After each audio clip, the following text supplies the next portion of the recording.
up. I will say there's 3 minutes left in this hockey, and we are up 4-1. I will be giving scoring updates about that. But Champ, how are you doing tonight? I'm doing good. I'm tired. I just did my podcast and now I'm doing this podcast. I told myself I wouldn't do the back-to-back thing, but I was so tired from running errands yesterday on Sunday that I just didn't feel like doing a podcast after all of that. And so I put myself in this situation. There you go. But hopefully, do you have a good show with Seth tonight? It was really good. We covered a lot. So the episode will go up on Tuesday evening. We covered a lot of stuff with wrestling, including the New Japan Cup, which the finals are going to be this Wednesday. So make sure you take a listen to that when it goes up on Tuesday evening. Yep. And so I have a question. So you don't keep your VODs up. You only take the audio and you put it up. You don't actually keep the videos up for people to watch after the fact. Is that right? No, the VODs stay up. They do? Yeah, they stay up. Oh, okay. Because when I went to it, it says no videos found. So I think that they're turned off on your page. But Well, I might have anyway, to fix that. I might have to fix that because they usually are supposed to stay up. yeah. So anyway, I just wanted to let you know because I was looking, I was going to give it a shout out, and then I wanted to check it first, and before I did, and I don't see any right now. I see clips, but no, not the full videos. But usually they default to turn off, and you can turn them back on in the back end. So I can talk to you about Right. that. But yeah, if you missed the show, you can always catch the audio of the podcast. It comes out a couple days later, usually like 2 days later. A day. A day later. Cool. Yeah, I haven't been as good about putting the audio podcast of this show up. Most people have been watching it on Twitch and on YouTube, so I've been giving priority to people to watching it on the Twitch VODs and on YouTube. So I do Twitch VODs the day of, YouTube the next day, and then the audio podcast 1 week later. So if you care about it, you can still go back in time and listen to it. But if anyone's listening and wondering why, I've just decided I take on so much now with the website and all the things, and Carol taking a break, that I thought that the audio podcast is going to have to be the thing that's going to slide a little bit. So if anyone been wondering why it's been a little bit later, that's kind of the deal with that. But let's just talk about a couple of things. I know that unfortunately DC United did lose the game to Miami. Do you have any quick thoughts on that one? I mean, the first half, it was pretty even between the two teams. Shroud got the first goal of the game in the 14th minute on a nice play. And then Campana was able to tie it up in the 24th minute. So it's pretty even between the two teams. A couple of good saves on the Miami side as well. But then the second half was all Inter Miami, with Suarez scoring twice in the second half in the 72nd and the 81st minute. The 72nd minute goal was on a beautiful pass from it was a beautiful pass from Campana in which Suarez was able to knock it in with his left foot while sliding in order to get it past the goalkeeper to make it 2-0, 2-1. And then they were able to put in an insurance goal in the 85th minute. And then towards the end, Santos was booted from the game with a red card in 1 minute into extra time, which left DC United with 7 minutes, 7 extra minutes with one man down. But they were not able to do anything with that, and Miami was able to walk away from DC with 3 points and giving DC United their first loss of the season. But this was a game here where Miami, they were honestly a one half team. They were the second half team where DC United wasn't able to really maintain what they were doing in the first half in the second half. And that's what led to them losing this game by 2 goals and not getting any points out of this one. So they're going to have to really regroup, and they're going to really have to pick it back up on the next match. Otherwise, they might see the same result, and they might start seeing a bit of a downslide this early on in the season. Yeah, I'm looking here. Their upcoming game is against St. Louis. I didn't even really knew had a team, so it's news to me. They're playing on the 23rd, coming up here. It's an 8:30 p.m. game, and yeah, it's gonna be. So that game is at City Park, and yeah, it's that game was actually a home game for DC United, but Miami's a really tough team this year, and there's a reason why I believe they're the number one team on the table, and so yeah, they have 5 games played, and they've won 3, tied 1, and lost 1, And yeah, so DC United needs to regroup. They're now on the outside looking in, and so it should be. By the way, Robbie, if you look at the DC United jerseys, you see that they have the name Guy House in front of it. I did not see that. Yeah, they have Guy House in front of their jerseys. That's the firm that I work for. We have a partnership Oh, with them. oh, that's cool. That's Hmm. interesting. Um, Yeah, I yeah. Our firm has a partnership with them. As a matter of fact, one of the luxury boxes at Audi Field has our company name and logo inside of it. Is named after our firm. So yeah, oh wow. so that's another reason why I'm excited to cover DC United because the firm that I work for has a sponsorship with DC United. Yeah. So that's really cool. I didn't know that. So St. Louis is actually 1-3 on the season themselves. Sorry, 1-3-0. So it means they've had three ties and one win. So that was their first. So they're coming in with 6 points against us, who has 5 points. So they're a pretty evenly matched team. And so it'll be interesting to see how they do in that one. And then they also have one other game the following week. Hold on, let me make sure I get this right. So the other game they have was on Saturday, March 30th, 1 week later. They'll have a home game against CF Montreal, and that's will be a 7:30 game in Washington. So next time we talk about them, we'll recap both of those games. But any final thoughts on DC United before we switch sports? So St. Louis is going to be tough because it seems like they play enough that they get draws more than they get wins or losses. So that's going to be a tough one to deal with. And in CF Montreal, 7 points. They've only lost and drew once and they've won twice. So that's going to be a tough one. They sit fourth in the Eastern Conference where we're sitting at ninth. So that's going to be the tough one to deal with the CF Montreal. So we can get through with either a draw or even a win against St. Louis, and then maybe a draw against CF Montreal. We might be sitting pretty and really looking good coming out of March in this early part of the season. So that's what they got to do. They got to get either a W or a draw against St. Louis, and then a draw against CF Montreal would be great. A bonus would be a win against a tough team like CF Montreal, but we'll see what happens in these next 2 weeks in these next two matches. Yeah, I think it'll be important. We're going to have to dig ourselves out of a hole. We find ourselves in the ninth spot, so we're at sort of in that final positioning of the playoffs. Trying to sneak our way in now. I mean, it's a really long season, but just to give people an idea of where they are in the standings.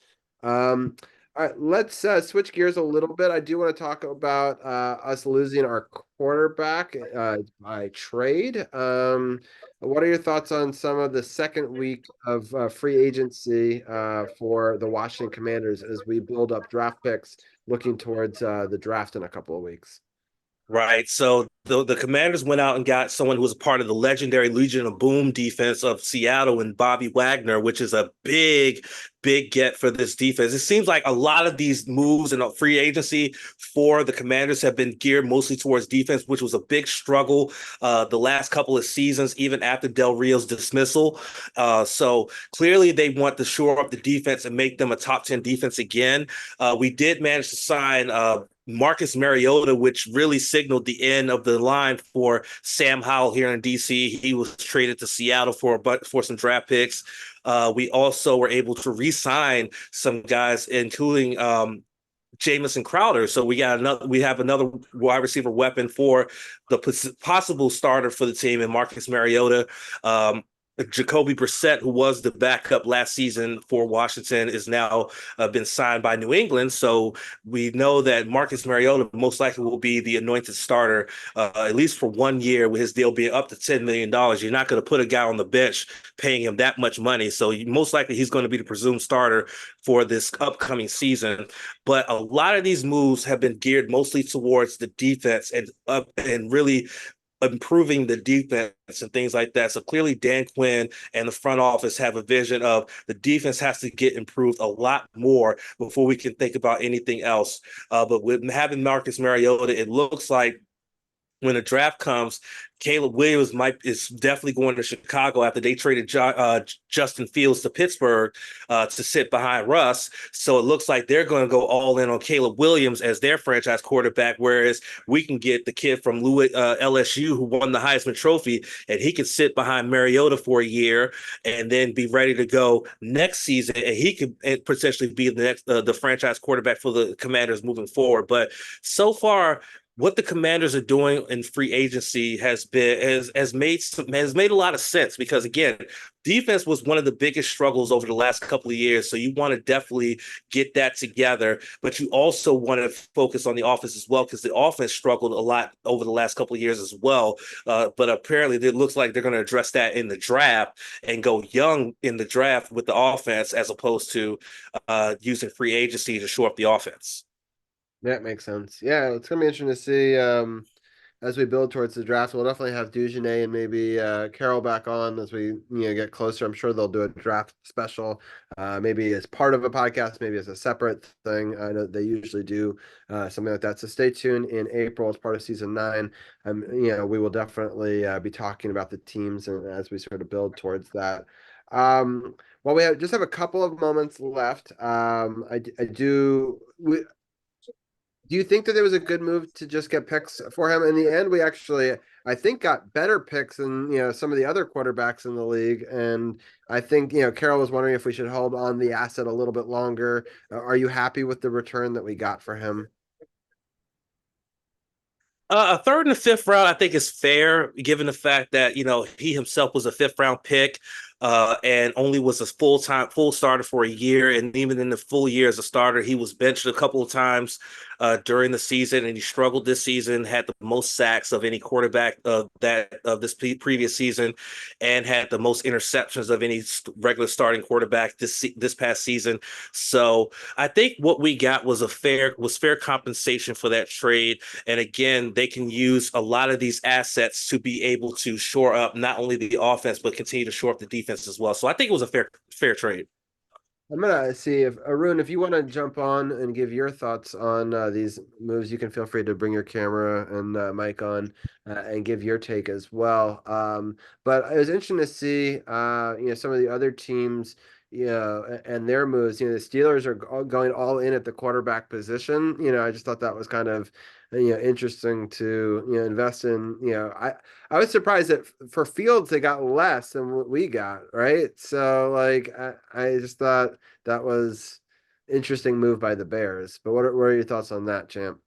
Yeah, I mean, Fields is a 3-year starter, and Chicago really did get a lower compensation than you would expect from a 3-year starter in Justin Fields. But at the same time, I mean, they're clearly looking to go all in and get Caleb Williams with the number 1 overall pick and put the franchise on the back of a kid who I feel is not mature enough to handle it. So luckily I'm not a Bears fan, so I can give a crap less, honestly, but that's their thing. But it's crazy that Justin Fields goes from a 3-year starter to now he's going to be sitting behind Russ, who struggled in Denver, but look, maybe he might get a resurgence in Pittsburgh. Who knows? But either way, it's an interesting dynamic that's being set up in Pittsburgh.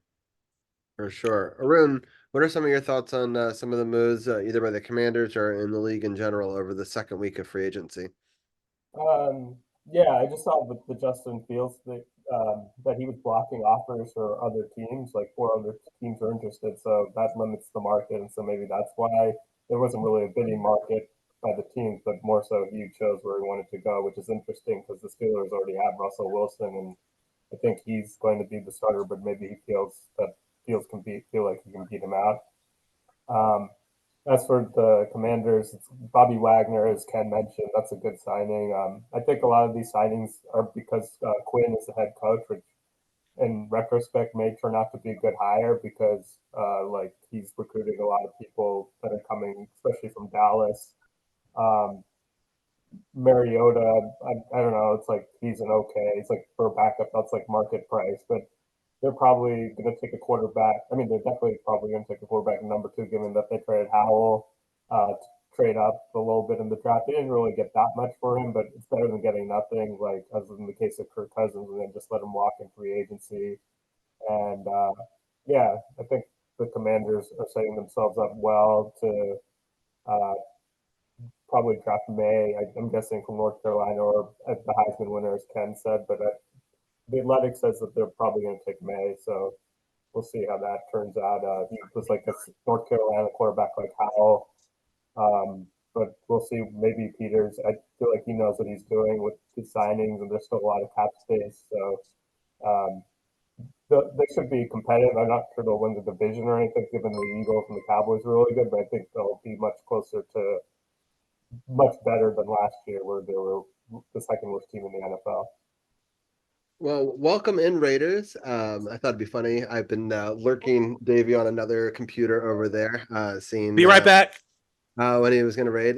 Ken's going to be right back, but I appreciate the raid coming in. Ryan and Davey, I know you guys were doing a pre-show over there, talking a bit of March Madness and some other stuff as well. It was muted, so I can only guess based on topics. But it's I thought I would surprise Davey with his own raid call.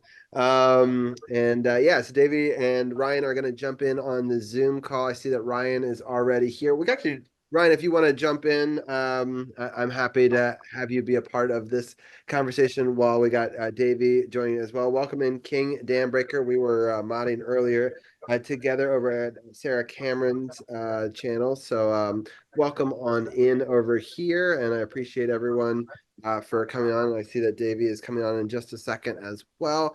And I I do want to say, first of all, Ryan, we're going to have an interesting matchup coming up soon, between Carolina and Washington. We were talking about in hockey that this upcoming week. It's going to be the return of Kuzi back to Washington. So it's going to be interesting to see the reception. I expect it to be very good. I think he's leaving on good terms. But I know that you've been with Davey. You haven't watched this live game. This Flames game has been absolutely insane tonight. Ovechkin has 2 power play goals on 2 power play shots. Almost had a hat trick on a 3rd shot. And they're up 4-1 over a really good Flames team right now, and they've been on a roll on this West Coast swing, which I thought it was a make or break trip, and I thought it was going to break them. And they find themselves in 1 month climbing out of a 10-point hole for the playoff standings. And if they win this game, which they're up 4-1 and about to in the second intermission here, they'll actually find themselves in the second spot of the wild card. And that's got to be one of the most wild turnarounds. And also, the same time, poor Detroit is just in a free fall, right? And so it's just absolutely insane. But what are some of your thoughts? I know we're going to talk March Madness in a second, but it's been a pretty crazy couple of weeks in hockey. Yeah, I don't think Detroit wants to go to the playoffs. I think that team they're just like, whatever. I don't know. It's weird. I don't know what's happening with Detroit, but it's been a shocking fall, and the Caps might swoop in and take that spot from them. I mean, somebody was going to, so that would certainly spice things up in the Stanley Cup to have some of those guys back in there. And yeah, the matchup this week, I agree with you. I think the reception will be mostly positive. There is always one of the annoying things, and we might talk about this a little bit later with March Madness as well, but just the people who sometimes are the meanest, speak the loudest, so sometimes. Yeah, I hate that there's so many Caps fans that talk about drug addiction and how he's washed up, and now we're paying $4 million to have him on your team. And there's all these, they forget so quickly that these are people, and we're rooting for them as fans. And at some point, you have to show some compassion, right? Right. He's going through some tough times and some tough things, and he needed a new reset. He's asked for this reset to go to a new team multiple times. No one's been able to come around to being able to pay for an $8 million contract. And so ultimately, the only way to move on from him is to eat part of it, but not eat all of it, right? Because you could eat $6 million, put him in minor leagues. You can eat $8 million and hope he has a resurgence even against his own belief that he needs a fresh start. or Mhm. you can pay 4 million and have him go somewhere else and use that 4 million towards something, for next Right. season. And that's the direction they ultimately choose. Janaea was on the show earlier and she's conflicted. She wishes him the best, but also it's hard to watch somebody have immediate success with another team because you're like, well, where Yes. was that for this whole season? We wouldn't have had to move you, like Yeah. it's tough. Hey, Sometimes Robbie, my bad. I had to leave abruptly. I had a delivery that was involved alcohol. I had to show my ID, and they were at the door. Yeah, no problem. sometimes that it's just, I mean, it's just like with people as well. I mean, you make that big life change and it's like it feels like it changes you. You know what I mean? So I think that's part of what's going on for him, and I think it's very fortunate that he's very close with Dmitry Orlov, of course. I didn't know actually that they had a history before the NHL. That was actually something I learned Yeah, actually, as after he 16-year-olds, got they played there. against each other. And so there Yeah. was sort of like a rivalry. And then, then they ultimately came and played 8 seasons together for the Capitals, obviously culminating in the Stanley Cup victory and both being a big part of that. I still credit Kuzi's goal as the most important goal in Capitals history. A lot of people say it's Lars Eller with the one that won the actual cup, but that monkey had been on their back against Pittsburgh for so many years, and that winner of that rivalry had gone on to win the cup every time they faced each other, every time in the playoffs. And we never got on the right side of it. Like we're always the team that loses that one. And so for him to be able to win that overtime game for them was that step that they needed that, then Povol to ensure, the goals in game 6 and 7 against a really tough Tampa Bay Lightning team were very key. And the goal by Lars Eller, to actually win it in a tie game, in game 5 is very key. But you don't get to any of that, without that goal. And, I just think that was the moment where a lot of Caps fans believed, where they had been jaded for so many years, so many game 7 losses. And, and so many game 7 losses at home. Like it was brutal. And, exactly as a Wolfpack fan, and you understand.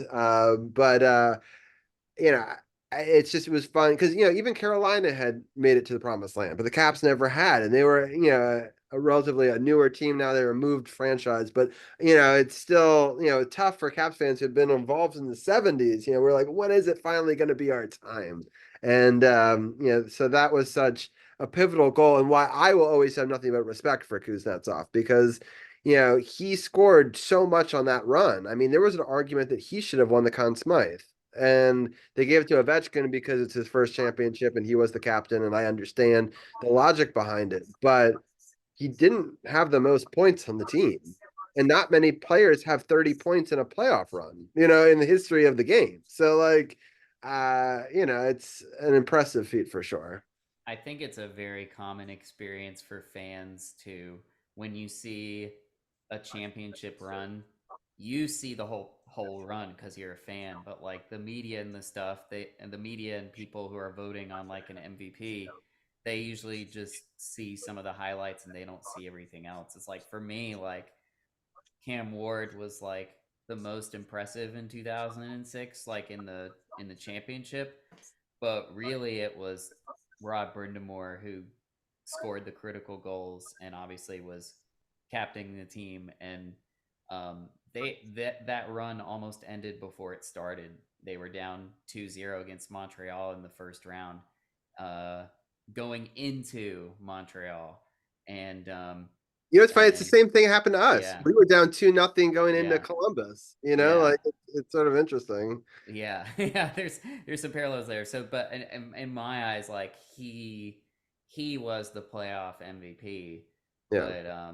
But Cam Ward, of course, I mean, Well, he's the he biggest had a name. huge role to play, and I mean, it was such an amazing story that he had so little experience before the playoffs, and he had to go up and battle against Martin Brodeur in that playoffs and came out on top of that. Like that was like his, the goalie that he looked up to when he was a kid. And um, other Yeah. than like the actual game action, like one of my favorite non-game actions was when he basically left the game, and it was like right around his birthday, but the Canes were just piling it on, and he was so mad that he like threw his stick. Ryan is naming some players that I got to watch when I was in high school, dude. Yeah, exactly. Rob Brendamore, Marty Bordeaux. Jesus. Yeah. I'm so old. Yeah, I'm so old. but it's funny because Brendan Moore now is playing a key role in the new Caniac. So it's interesting to see him come around and but I do want to give Champ a quick little outro real quickly because I know we're going to switch to March Madness and bring Davey back in. But Champ, real quickly, what are the main topics you talked about on this week's No Spots podcast? So people can check that out tomorrow when the audio podcast comes out. Absolutely. So we reported that Asuka, who's one half of the WWE Women's Tag Team Champions, might have been injured during last Friday's edition of SmackDown. So we covered that. We also talked about the fact that good old JR, Jim Ross, has signed a new one-year deal with AEW, and he feels that this 1 year of his contract will be his final year as a pro wrestling commentator after 50 plus years in the business. And he's only going to be doing pay-per-views for AEW instead of the actual weekly television programs because of his health and travel and things of that nature. So we covered all of that. We also talked about all the shows up to that took place this past week in wrestling, and we also talked about the New Japan Cup, which now has reached the finals. Yota Tsuji of Los Ingobernables de Japón will be facing former 3-time winner of the New Japan Cup, Hiroki Goto, who got a bye into the semifinals thanks to a medical emergency from David Finlay of the Bullet Club War Dogs. So we talked about all of that. That will be on the podcast coming up on Tuesday, as well as this coming Thursday. Myself and Sage will recap the final matches of the second round, the quarterfinals, semifinals, and the finals of the New Japan Cup to find out who will go on to face Tetsuya Naito for the IWGP World Heavyweight Championship in Ryogoku Sumo Hall in April for Sakura Genesis. That's all on twitch.tv/True No Spots Pod. Also, our podcast is available on Spotify and Amazon Music, and you can check out SportsOTHP.com and click the partners button and click on No Spots to check out not only this week's episode, but previous week's episodes as well. And I want to give a shout out to Davey, who actually joined one of our streams a week ago and was in there interacting with us as well. So Davey, thank you for joining on that one as well. But that's all I have for now. Gokigenyo, sayonara. Thank you so much, Champ. I always love all the wrestling updates. Yeah, definitely go check it out. I just did a shout out for the True No Spots podcast. Good stuff, folks. You can get it on sportsothp.com. You can get the latest No Spots, as well as we had Power Play Point podcast team on earlier. So catch all of that there. Champ, thank you for modding as always, and we'll see you in 2 weeks. Absolutely. I will be enjoying Orlando next week, and then I'll be back talking DC Defenders. We're back. Let's go. Awesome. Nice. Some XFL action. So I'm excited. Actually, UFL? Sorry, it's good. UFL. UFL, not XFL. I'm sorry. I got to enjoy XFL for 2 seasons. So anyway, but I have to update some commands. Yeah, we're UFL. And hopefully they were the runners up last year. If people don't remember, almost won the XFL championship, and so we'll be covering them all season long, as well as Nationals will be back. Also, the Orioles will be back, and then 2 weeks of DC United coverage. So also that week usually is when they have the final of March Madness, but everything's pushed back a week.